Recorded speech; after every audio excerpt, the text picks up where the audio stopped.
Vamos compor agora a próxima mesa de debate, problemas atuais envolvendo o SUS. Para isso, convidamos o vice-presidente do CREMERS, o presidente do CREMERS, Eduardo Trindade. Azar, meu cerimonial, hein? Vocês estão vendo a cara da tia aqui, né? A tia está ficando assim. O presidente do CIMERS, Marcelo Matias.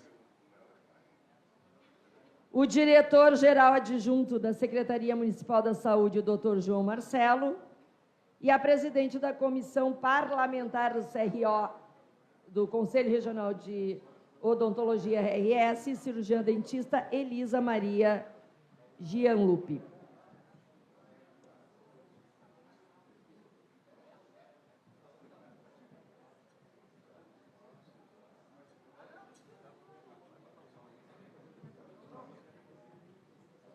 É vice. Começamos, então, com o presidente do CIMERS. Cadê o Marcelo? Que gosta de falar, o Marcelo? Marcelo, é 10 minutos. Vou ter que cuidar aqui. Não, vai ser tranquilamente. Em primeiro lugar, eu quero agradecer, comandante Nádia, a vereadora que me deu o título de cidadão de Porto Alegre, algo inesquecível, a gente nunca esquece quem faz essas coisas por nós. E quero agradecer ao meu deputado, Dr. Osmar Terra, que é, sem dúvida alguma, alguém extremamente importante para a saúde, não apenas hoje, mas que tem uma longa história na defesa da saúde pública, que começou em Santa Rosa e foi para o país como um todo. Nós temos que tratar de algumas questões importantes, porque a gente diz da saúde é que cada vez ficará pior. E o financiamento da saúde pública no país, ele é absolutamente inviável diante do que nós temos de divisão de financiamento hoje. Na prática, o que a gente tem é o fato de que a gente tem um valor de financiamento que foi basicamente cristalizado lá em 1990, em termos de PIB, em termos de porcentagem. E isso não tem absolutamente nada a ver com o custo que a gente tem na saúde no nosso país. Justamente por isso, nós temos um drama que é a questão do financiamento, da inflação da saúde versus a inflação global.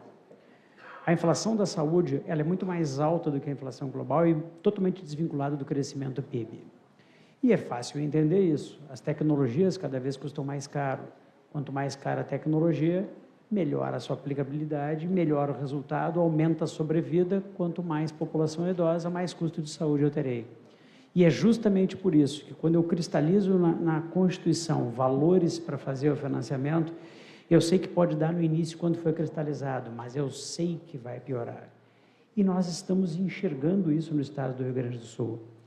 Nós temos uma rede de hospitais filantrópicos absolutamente em caos por questões de financiamento. Nós temos o fim completamente dos contratos adequados com médicos, e esse é um dos maiores problemas que temos no nosso país hoje, onde após a reforma trabalhista optou-se por terceirizar, não necessariamente a mão de obra, terceirizar a gestão. E a gestão começou a quarteirizar, contratar empresas escalistas que, por sua vez, quinterizam com médicos PJs, na qual nós sabemos a história. O trabalhar é obrigatório, o receber virou opcional. E até me surpreendeu a ideia de que nós temos concursos públicos vazios hoje, mas eu explico por que grande parte dos concursos públicos dão vazios. Quando a gente olha os valores para esses concursos, é muito fácil entender o porquê que alguém que gastou 6 anos de uma formação, às vezes 3 de uma residência, tem dificuldade para assumir um concurso cujo valor não pague nem a prestação do que ele deve do imposto, do empréstimo que ele fez para fazer a sua formação.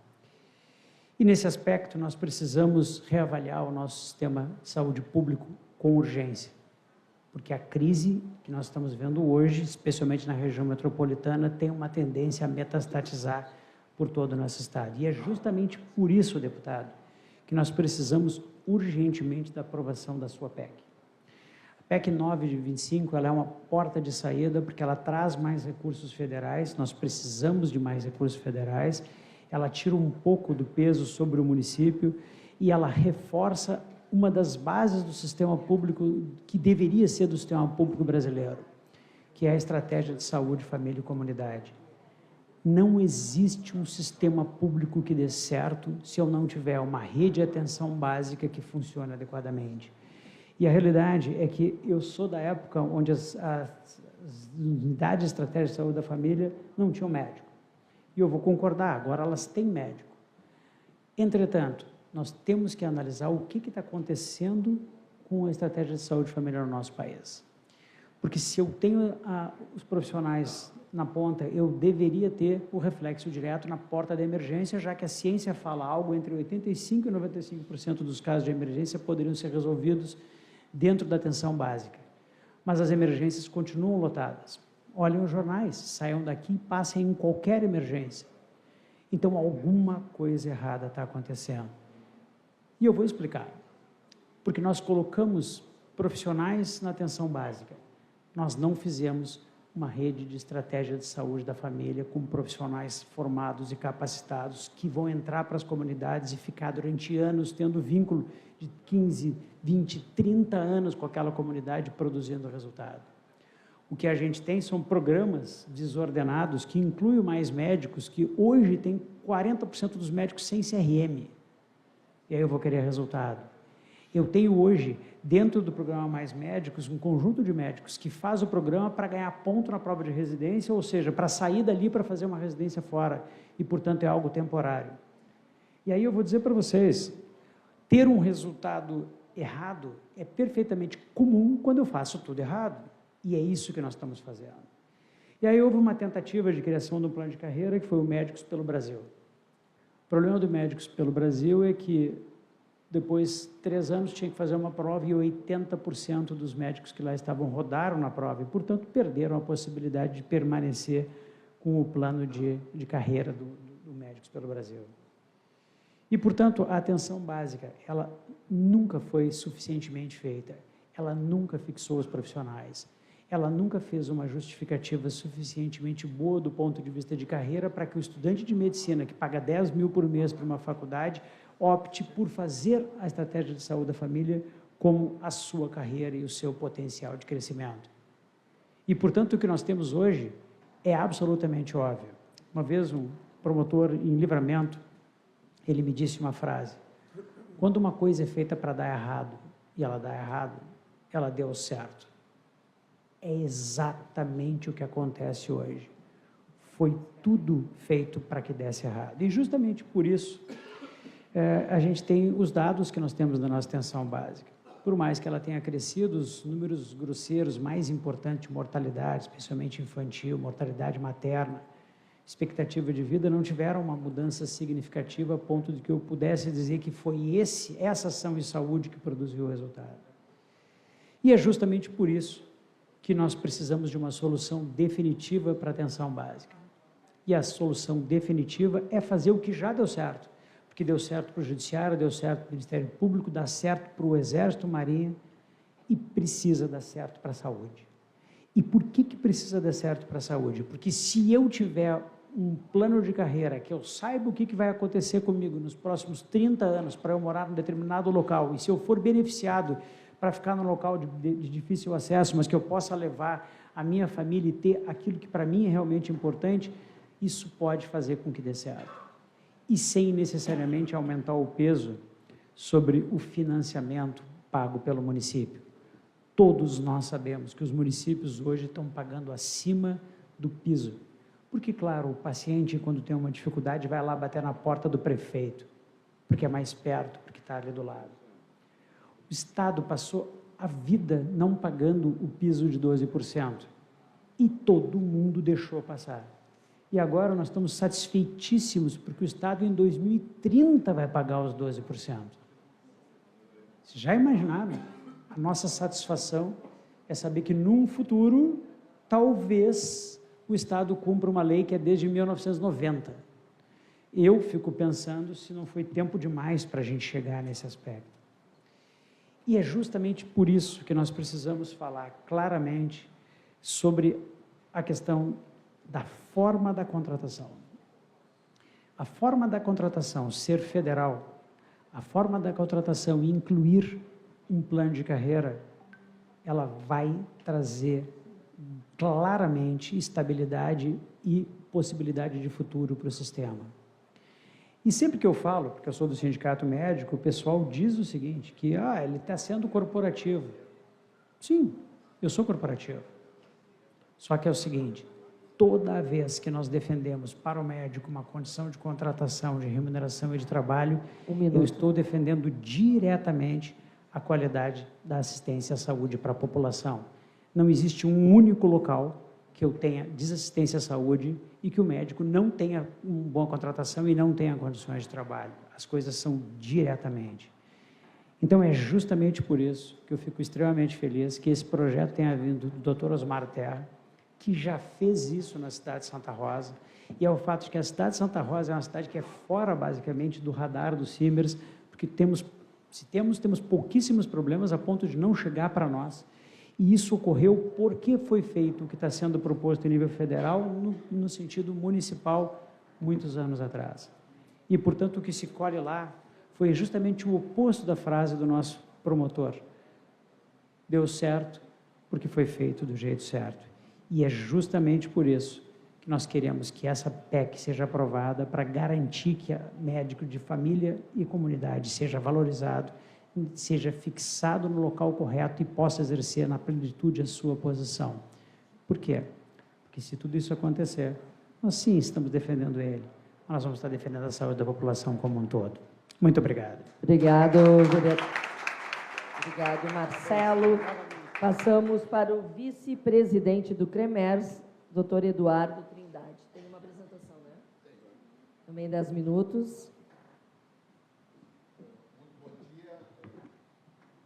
Muito bom dia. Eu gostaria de, primeiramente, parabenizar a vereadora comandante Nádia por essa belíssima iniciativa.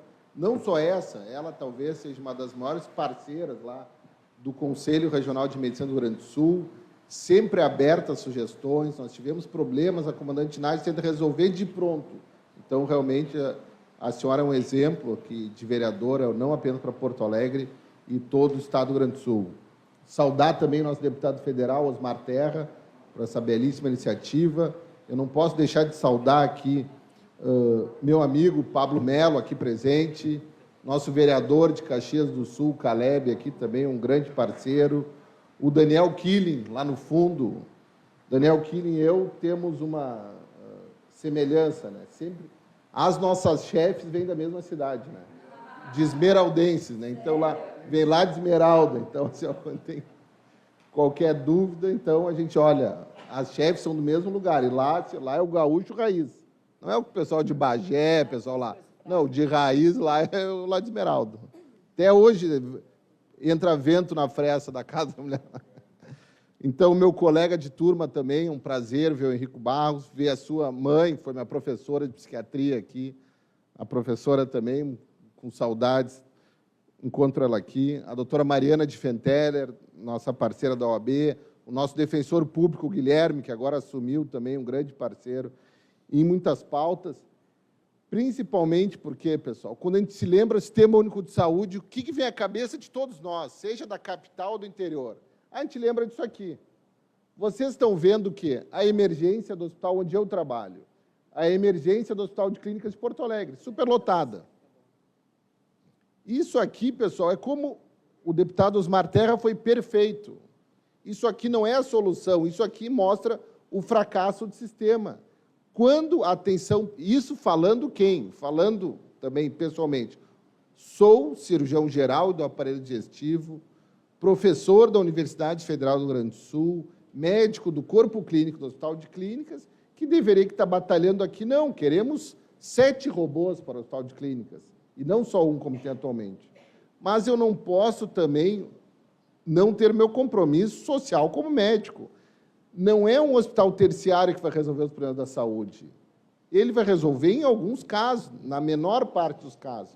Nós vamos resolver lá na ponta, na atenção primária.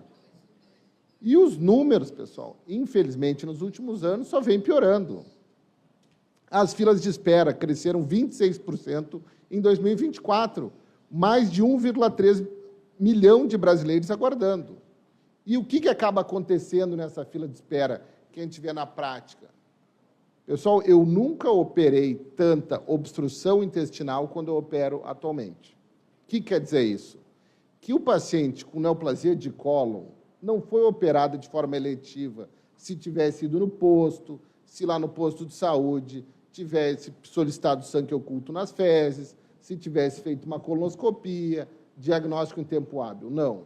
Esse paciente acaba se perdendo no meio do sistema, obstrui, e eu tenho que operar lá naquela emergência superlotada esse paciente. E que era uma internação que tinha que ser de 2 dias, acaba sendo de 10 dias.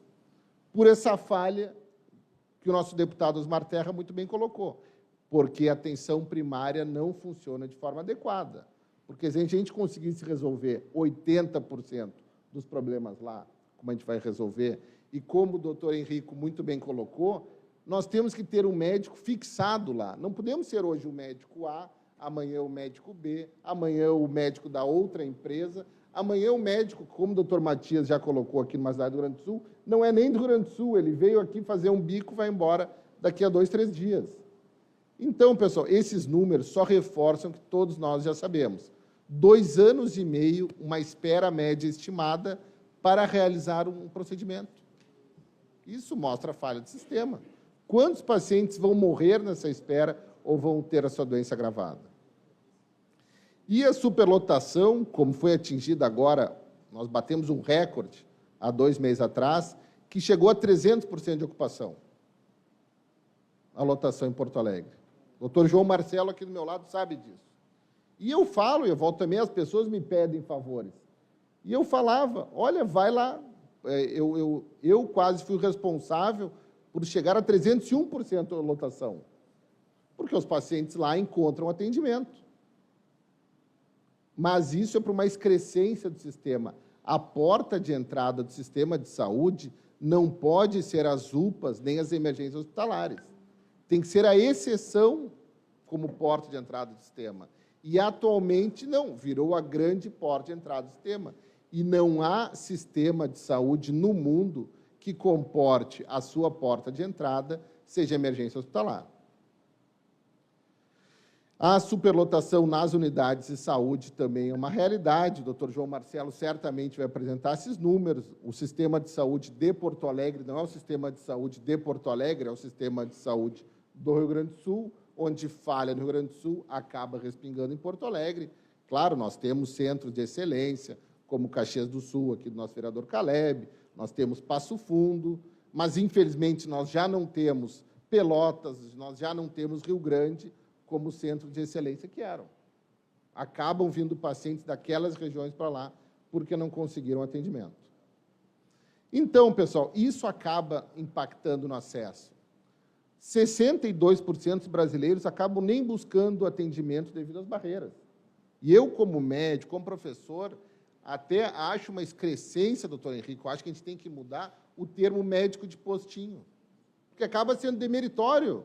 Não existe médico de postinho. O médico do posto talvez seja muito mais habilitado do que eu. Porque chegou para mim o médico, não, fica fácil, eu mando, eu sou comandante do BOI, o equivalente. Coitado do brigadiano que está lá só com o seu 38, com sua pistola, tendo que resolver o problema. Não, se eu chegar com a tropa de elite, porque chega para mim, eu peço tomografia, ressonância magnética, endoscopia, eu consigo tudo. Imaginam fazer diagnóstico só com o meu conhecimento na anamnese de exame físico. Por isso que a capacidade, eu tenho que reforçar esse médico. O Rio Grande do Sul foi o estado pioneiro na criação de uma especialidade chamada de medicina de família e comunidade. Infelizmente, nem o município de Porto Alegre está mais valorizando essa capacidade do médico de família e comunidade. Atualmente, médico de posto virou o quê? O primeiro emprego do recém-formado, que não quer estar ali, não gosta de estar ali. E, eventualmente, eu ali dando aula lá na URGS, nos últimos anos, como dou aula na cirurgia, eu fico triste quando os alunos dizem, eu vou fazer medicina de família. Eu não deveria ficar triste, eu deveria ficar feliz, que talvez seja a especialidade mais importante, mas é porque o sistema público não valoriza ele. valoriza ele tanto quanto ao recém-formado, valoriza ele tanto quanto ao camarada que vem de Cuba, nem revalidou, ou aqueles brasileiros que foram aqui para as fronteiras fazer faculdade. Isso que nós temos que melhorar. E acaba impactando lá na Dona Maria e no Seu João, que acabam nem buscando atendimento médico devido às barreiras, por vários obstáculos. Tempo de espera, pela má distribuição de médicos, como o Azeredo muito bem colocou aqui. E o médico não deixa de ir para o interior só pela falta. Ah, não, porque o salário não é tão bom. Ele não vai, muitas vezes, para o interior, por quê? Eu chego no interior, eu quero transferir um paciente. Ah, não consigo. O gerente não funciona, o GERCOM não funciona, a referência estatual não funciona. E é bem isso. Morreu meu paciente lá. Tenho certeza, lá em Esmeralda, morreu o familiar por erro médico. Todo mundo vai lá e quebra a casa do médico. Até eu ajudaria. Isso acontece. E a responsabilidade, coitado, profissional, está sofrendo ali tanto quanto seu paciente. Então, mais uma vez, vocês veem que eu estou batendo na mesma tecla a cada quatro falas minhas. Vem aquilo que o deputado Osmar Terra muito bem colocou. A deficiência na atenção primária sobrecarrega a alta complexidade. Então, pessoal, nós temos também outras questões a ser discutidas, como a eficiência hospitalar, que varia entre 32% e 50%, o que demonstra grave problemas de gestão. A eficiência média acaba sendo muito baixa, com gastos ineficientes. Nós gastamos muito em alta complexidade e muito pouco em média e baixa complexidade. Nós temos que melhorar isso. Isso talvez até seja pelo poder político dos grandes hospitais em fazer influência. Essa questão da eficiência hospitalar pode ser baseada por vários fatores, na questão da fragmentação administrativa, déficit de gestão, esses desafios da descentralização e a questão da retenção de recursos humanos de qualidade, que nós estamos tendo isso até em grandes hospitais. O Hospital de Clínicas, atualmente, está com deficiência de reter profissionais em algumas áreas, porque o pessoal faz a rotina, trabalha de segunda a sexta. Mas é muito mais recompensador trabalhar no consultório do que fazer a rotina. E acaba tendo alta rotatividade mesmo em grandes hospitais que pagam até um salário de mercado na capital. Então, cai por terra aquela tese, não, o pessoal só não quer para o interior. Não, às vezes até os grandes hospitais, o próprio Grupo Hospitalar Conceição, agora administrado pela gestão do PT, está terceirizando o seu setor de anestesia. Quis terceirizar a pediatria. Não vamos longe, a gente está falando de Pinhal da Serra, de Muitos Capões? Não, a gente está falando aqui do GHC ali na Francisco Traem.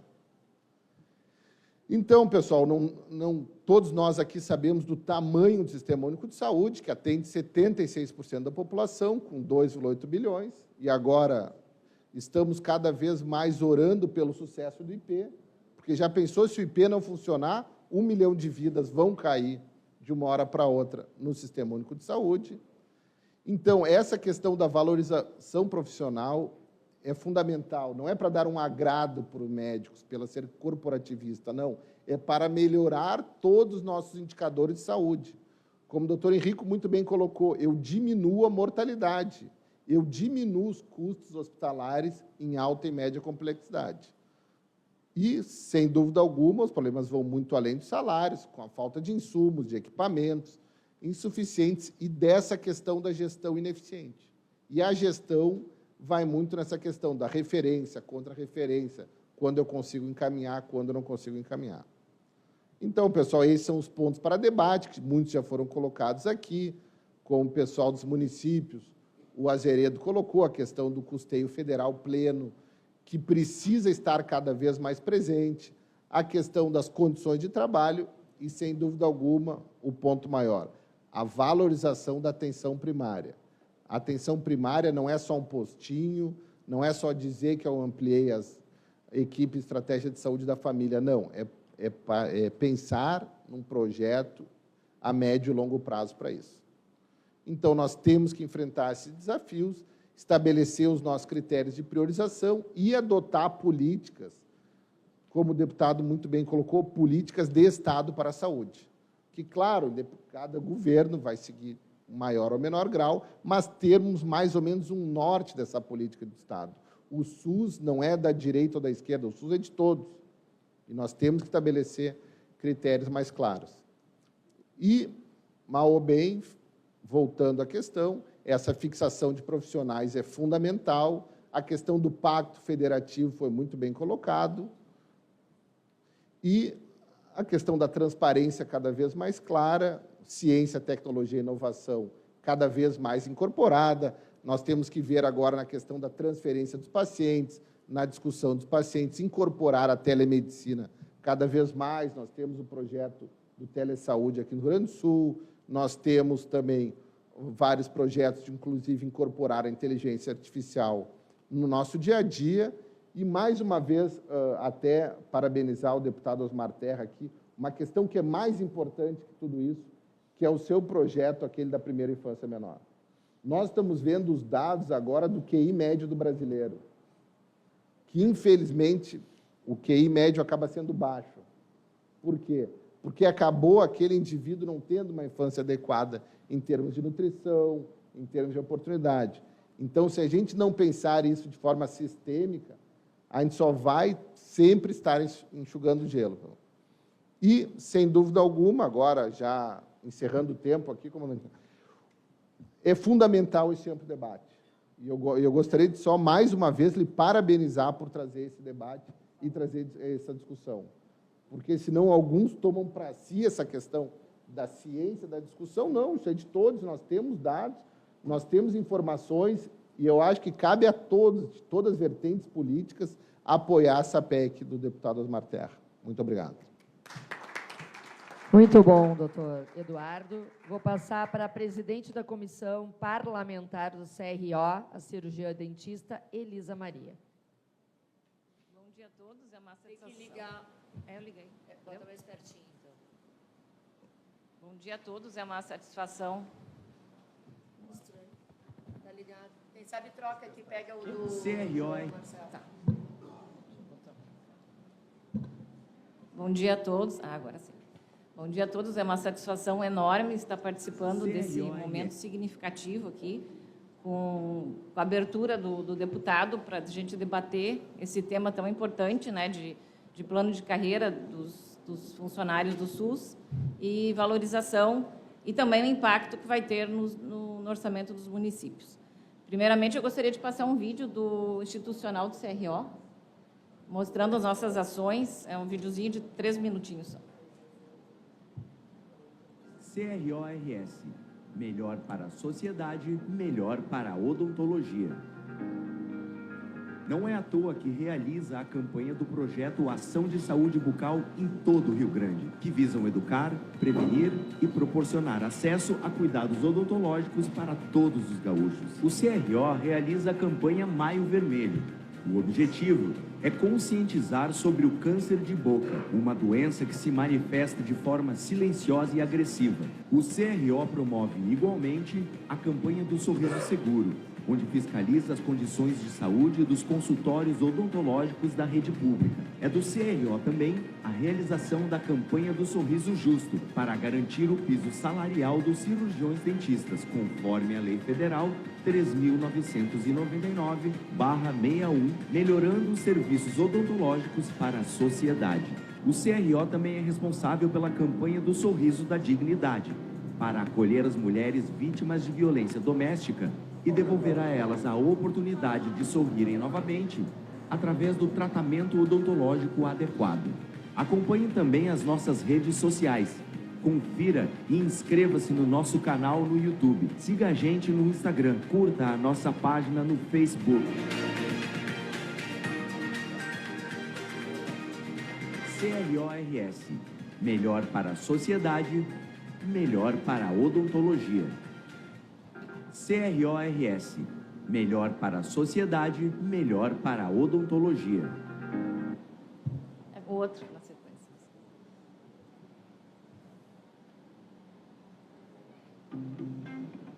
Na campanha Maio Vermelho Juntos na luta contra o câncer de boca. O Rio Grande do Sul se uniu à campanha e ela passou por mais de 217 cidades do estado, levando informação, prevenção e cuidado para a população gaúcha. Milhares de pessoas participaram de triagens, pedágios educativos e ações presenciais.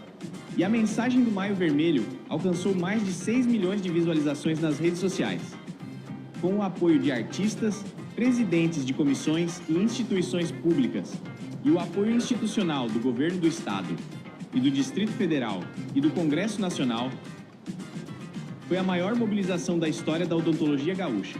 Uma campanha que saiu do digital, ganhou as ruas e tocou pessoas. Nós agradecemos a todos que participaram da campanha, profissionais da odontologia e entidades. Juntos somos mais fortes. Nossa missão segue pela prevenção, pela sociedade gaúcha e pela odontologia. CRORS. Melhor para a sociedade, melhor para a odontologia. Na campanha Maio Vermelho Juntos na luta contra o câncer de boca. E, para quem não sabe, agora o CRO está dando suporte para a abertura do Instituto Nacional do Câncer Bucal, que vai ser na antiga sede do CRO. Aí eles estão formatando isso daí, depois nós vamos aceitar doações de emendas parlamentares para tocar esse grandioso projeto. E, assim como o deputado, né, que ele quer ouvir as pessoas que estão na ponta dos atendimentos, eu também busquei informações junto a colegas que trabalham na Secretaria de Saúde, né, do Estado aqui, e também os fiscais do Conselho. E aí a gente fez um seguinte levantamento, que tem uma desigualdade na cobertura e dificuldade de acesso local. Variações entre as macro-regiões, né, então, quanto à oferta de equipamentos, de equipes de saúde da família e serviços especializados. As equipes de saúde da família, muitas não têm a equipe de saúde bucal, né? No município de Porto Alegre, isso está evoluindo bastante, que já temos 80% das equipes de saúde da família com dentistas. E também temos uma dificuldade, que é uma defasagem de verbas do governo federal desde 2020. Então, está tendo dificuldade para manter a estrutura dos consultórios, do trabalho dos cirurgiões e dentistas. E o número de CELs, de Centros de Especialidade Odontológicas, também está bem reduzido, comparando com o número de municípios, né, que são 497, e nós temos apenas 39 centros de especialidades em todo o estado. E já melhorou isso de 2 anos para cá, que era apenas 33 centros de especialidade. No interior também temos dificuldade de reter os profissionais, muita evasão, e isso dificulta muito o tratamento, né? Porque a gente gosta de começar um tratamento e terminar, isso dá muito mais eficiência. E aí está sempre mudando de profissional, não consegue reter. E até uma reclamação dos colegas é que esse dentista tem que cumprir essas 20 horas semanais e 4 horas diárias. Isso dificulta para quem vai para o interior conseguir montar seu consultório, às vezes até 40 horas, né?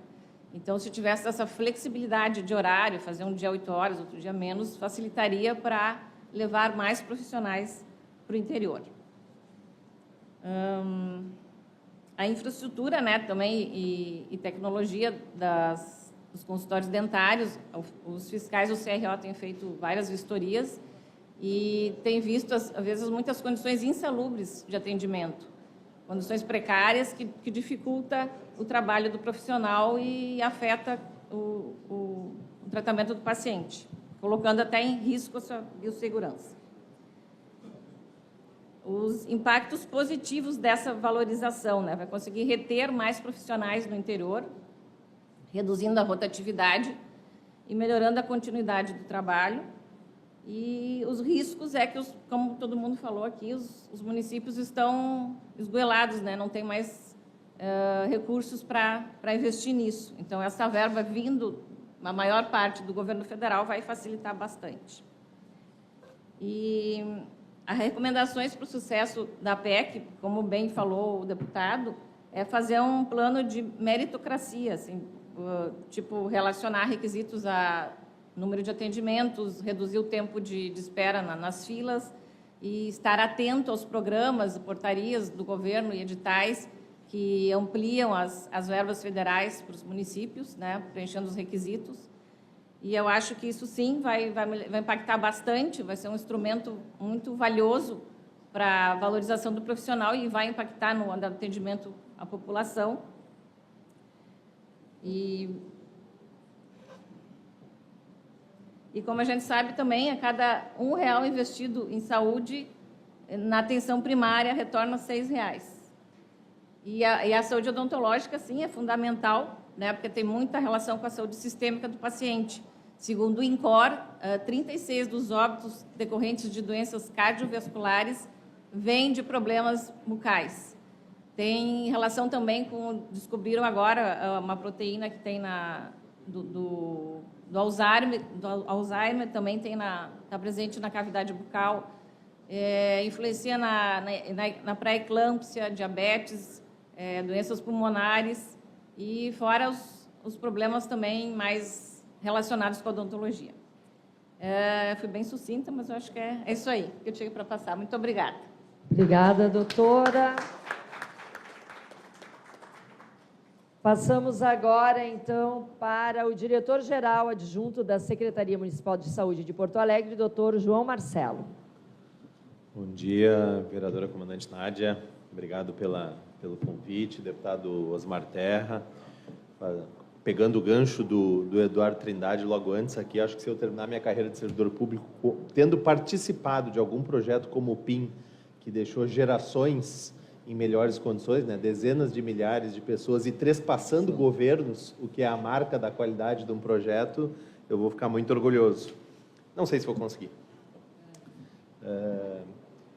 Eu creio, comandante Nádia, assim, que para orientar essa fala breve, sem repisar nas coisas muito bem pontuadas já por todos que nos antecederam, Porto Alegre ocupa, no estado do Rio Grande do Sul, o vértice de um triângulo de alta complexidade na área da saúde como um todo, de um estado que não tem a base desse cone, digamos assim, muito homogênea.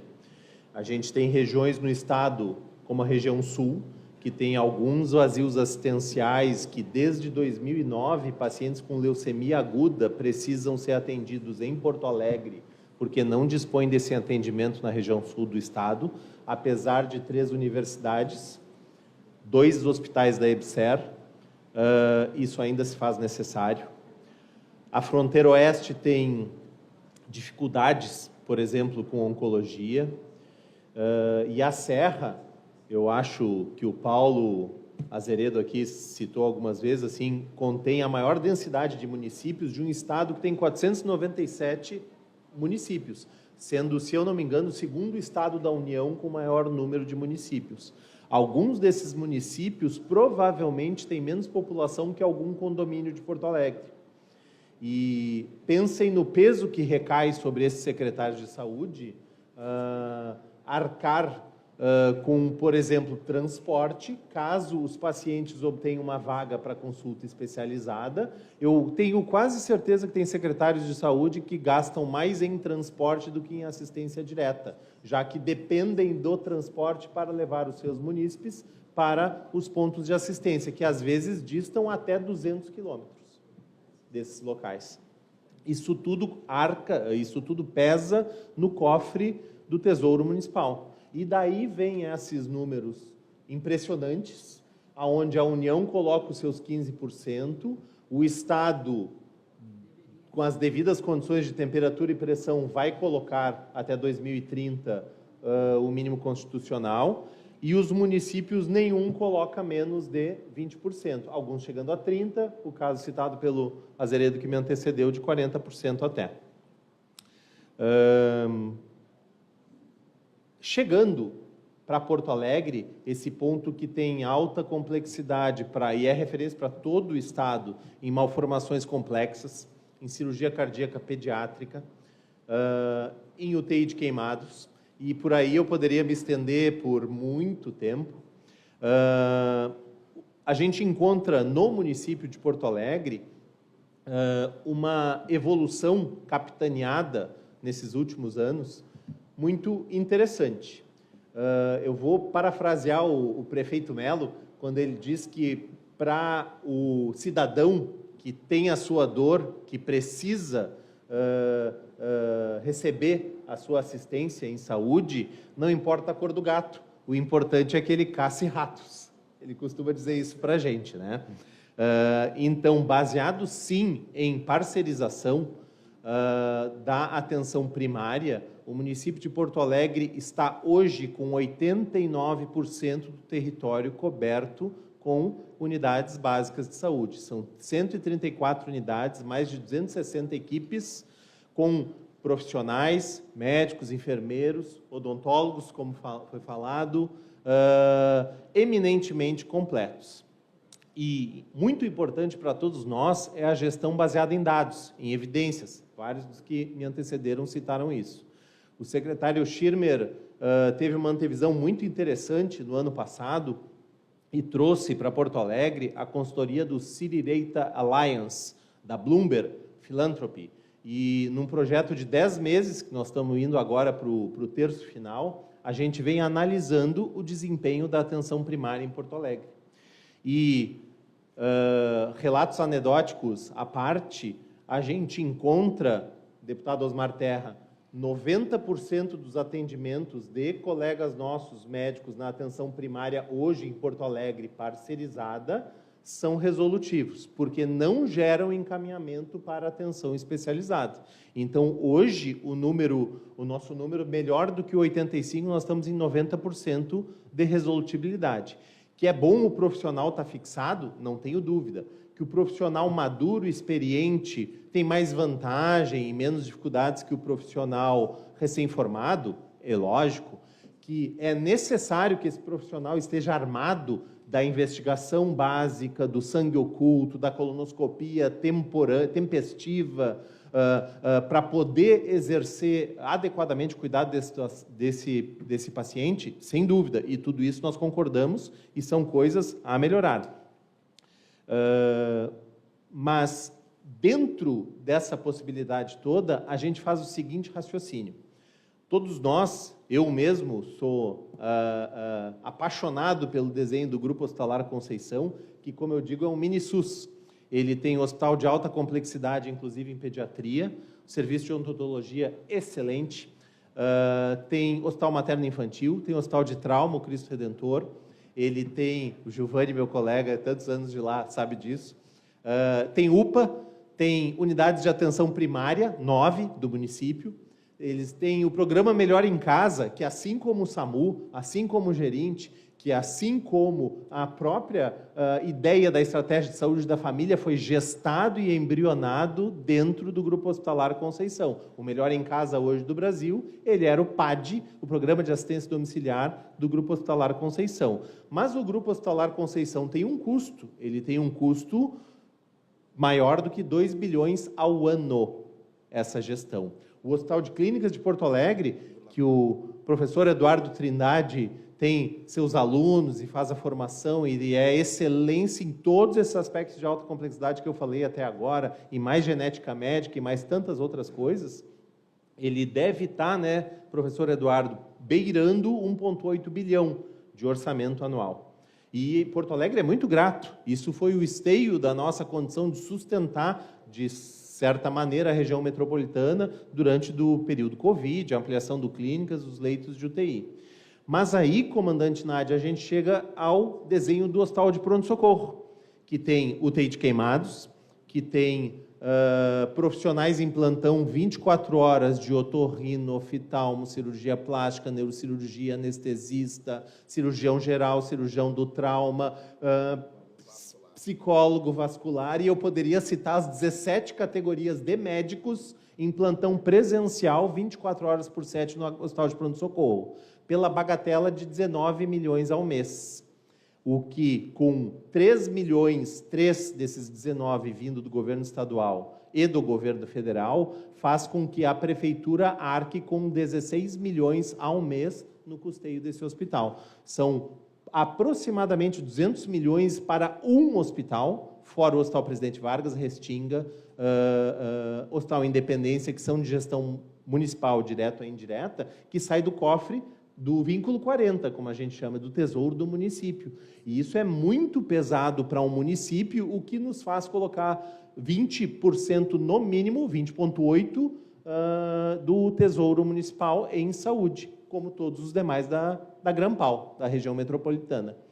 Quando o governo federal faz a sua parte, quando o Estado tenta fazer a sua e os municípios é que arcam com todo o resto. Então, nós gostaríamos muito, doutor Eduardo Trindade, de poder ofertar colonoscopia tempestiva, mas ela é pago pela tabela SUS R$ 140, sem anestesista. Se precisar de anestesista, esse dinheiro não cobre. Então, se o município pudesse ter, por exemplo, o HPS federalizado, a lei que gera o Hospital de Clínicas e seu excelente desempenho, uma lei aprovada na Câmara dos Deputados Federal de 1970, que o fez uma autarquia de direito, uma autarquia pública de direito privado, muito estável no tempo, e eu estudei na Universidade Federal do Rio Grande do Sul, fiz minhas 2 residências lá, os 10 anos de formação. Assim como o Eduardo, assim como o Marcelo Matia, a gente teve essa excelente escola. Será que não seria interessante que o Hospital de Pronto-Socorro, que precisa de ressonância, que precisa de ampliação, essa casa está lutando por isso agora, comandante Nádia, que precisa de endovascular, pudesse dispor desses equipamentos e desses profissionais que estão a 180 metros do hospital de pronto-socorro, em linha reta, numa eventual federalização do hospital. Mas o que isso tem a ver com a pauta? Tem a ver que se o município não precisasse dispor de 200 milhões para manter um hospital que é de âmbito estadual e não municipal, a gente teria 200 milhões para investir na atenção primária, na ampliação da rede de saúde mental do município, que foi a pergunta da mesa anterior, da ampliação e dos CAPs, em coisas que são atributos do município, evidentemente. Como diz mais uma vez o prefeito Melo, o cidadão, a cidade tem pressa, e a gente tem pressa de ofertar essas coisas e precisa de resolutividade para isso. Para fechar exatamente no tempo, eu acho que, de forma alguma, assim, a leal e valerosa cidade de Porto Alegre vai se furtar a apoiar qualquer medida federal que venha a incrementar a resolutibilidade da atenção primária ao longo de todo o país, inclusive em Porto Alegre. E não importa a cor do gato. Se for carreira estatutária, se for uma contratualização minuciosamente desenhada e modelada para indicadores de qualidade e resolutibilidade, o que a gente quer é atender o cidadão. Muito obrigado. Obrigado, doutor João Marcelo. Temos 2 perguntas, então. Primeira, e aí eu deixo à vontade aqui para a mesa, como se explica a sustentabilidade econômico-financeira de prefeituras que chegam a empregar até mais de 40% de recursos na área da saúde municipal? A mesa fica à disposição. Eu posso entrar nessa. É inaceitável que uma prefeitura tenha que gastar 40% no momento que as tabelas do SUS são tabelas dos anos 90 e simplesmente incompatíveis com a manutenção de um hospital funcionando, com seus leitos a pleno, quando não tem um plano de carreira federal para garantir a contratação dos profissionais e quando não tem um financiamento que venha tanto do governo federal quanto do governo estadual. Portanto, a prefeitura acaba pagando ônus e isso é incompatível com o futuro do sistema de saúde. Se ela hoje paga 40, a tendência natural é que ela precise pagar 50 se ela for manter sozinha. E é justamente por isso que nós precisamos rediscutir o Pacto Federativo, nós temos que rediscutir o financiamento do Sistema Único de Saúde. Faz questão de dizer, nós estamos trabalhando muito fortemente pela federalização do Hospital Universitário em Canoas, e eu acho realmente que nós vamos conseguir. E depois disso feito, João Marcelo, vou estar junto para o processo de, pelo menos, estadualização ou talvez federalização, tanto do Hospital de Pronto-Socorro de Porto Alegre quanto do de Canoas. Chegou a hora de tirar um pouco do peso das prefeituras para fazer com que o sistema funcione. Porque na hora do voto, eu garanto para vocês, todos os candidatos a governador e presidente vão dizer que saúde é a coisa mais importante. Queria comentar também isso. Eu estava fazendo uma conta aqui. Antes eu queria saudar aí o Daniel Daut também, nosso vereador lá de São Leopoldo, né? Está brigando lá para não fechar o hospital, né? Para manter o hospital funcionando. Imagina se fechar. Canoas está um caos. Se tiver o São Leopoldo não responder, Porto Alegre vai explodir, não aguenta. Não aguenta. Bom, mas eu queria saudar o Daniel, queria cumprimentar a Andréa Garbim também, minha parceira, minha assessora lá em Caxias, né? Ricardo Nogueira, nosso psiquiatra querido, e fazer reconhecer uma falha minha aqui de não ter... Eu tenho uma dificuldade enorme de citar as pessoas todas e importantes que estão... Eu não falei do Eduardo Trindade, que é meu presidente do CRM, agora ele está de vice, né? Isso. Era presidente, foi que me resgatou de novo a minha carteira de médico, porque eu estava pagando CRM, mas não tinha mais carteira, não tinha mais nada. E depois eu descobri que depois de 70 não precisa pagar, né? Eu estava remido. Então aí eu abri mão de receita, hein? Vocês estão vendo isso. Abri mão de receita e deputado Asmar Terra ainda. Então eu resgatei a minha carteira de médico. Agora eu vou começar a receitar, vocês vão ver. Sabe? Vou começar a clinicar de novo. Eu estou brincando. Eu queria só citar um dado aqui que eu acho importante, muito em cima do que o Matias falou. O Pacto Federativo, esse ano, nesse 2023, 2024, se discutiu arcabouço fiscal, se discutiu reforma tributária.